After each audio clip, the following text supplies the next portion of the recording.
As we move on through this week, the choices, our choices about how to deal with Jesus really haven't changed very much. With which of the disciples will we most resonate?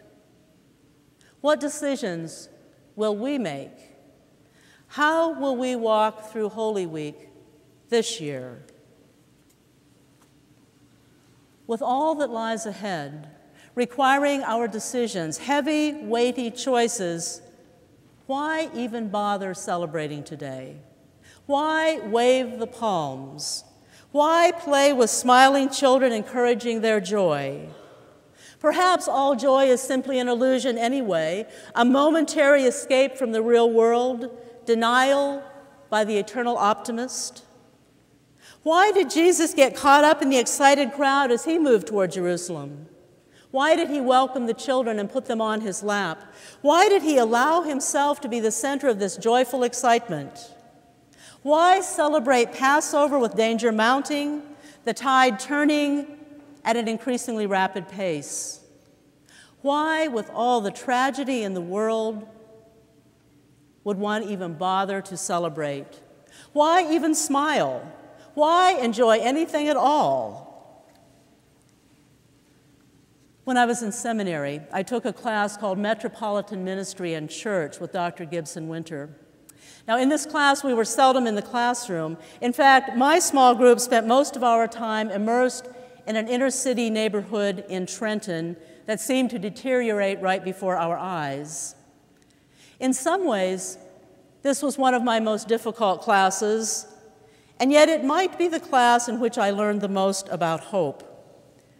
On those rare occasions when we were in the classroom, Gibson repeatedly told us, "You have to find the people's joy and celebrate with the community.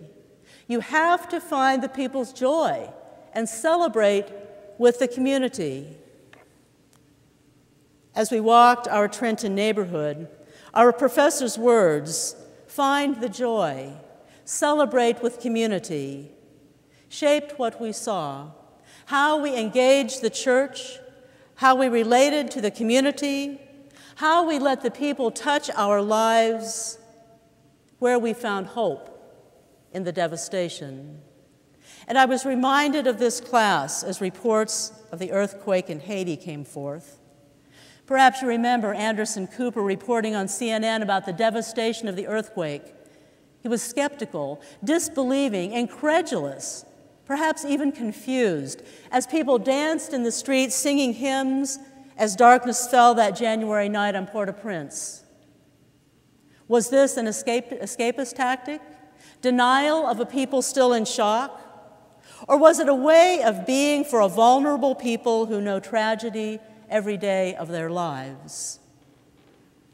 Perhaps the singing through their tears Haitians teach us something about joy and hope in all kinds of situations.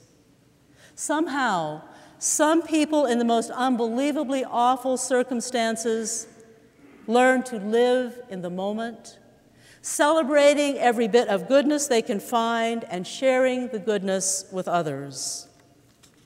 Perhaps our Buddhist sisters and brothers could help us a bit here, helping us notice what is really around us, teaching us to accept and receive what is, dealing with each moment as it comes, living every moment fully with our whole selves. So why do we celebrate? Because we have to. We have to celebrate to know what it means to be fully human, to experience all of life, to live as the whole people we are meant to be. 2 weeks ago, I asked, do we really understand what it means to follow Jesus? Are we prepared to walk down that path regardless of the consequences? And on that Sunday, I said, this is the real question of our Lenten journey. Perhaps there is one more question for our Lenten journey. In the midst of the most difficult days, do we still trust in a God who promises hope, seeing whatever beauty might be before us.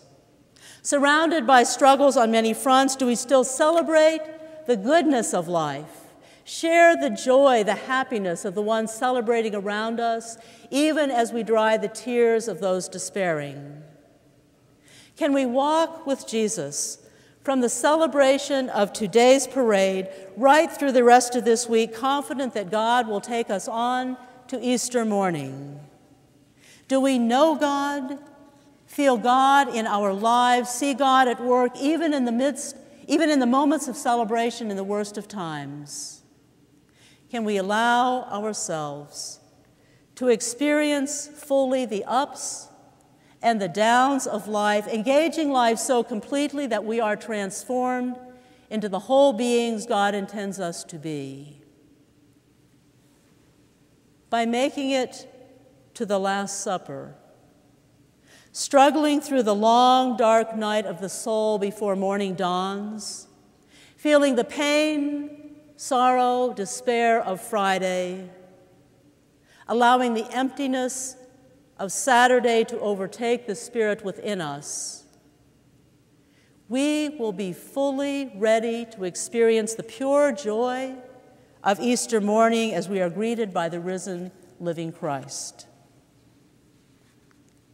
On the brink of disaster, pending on the horizon, utter tragedy coming in the days ahead, utter tragedy surrounding us on many fronts throughout the world, celebrate this day with exuberant joy.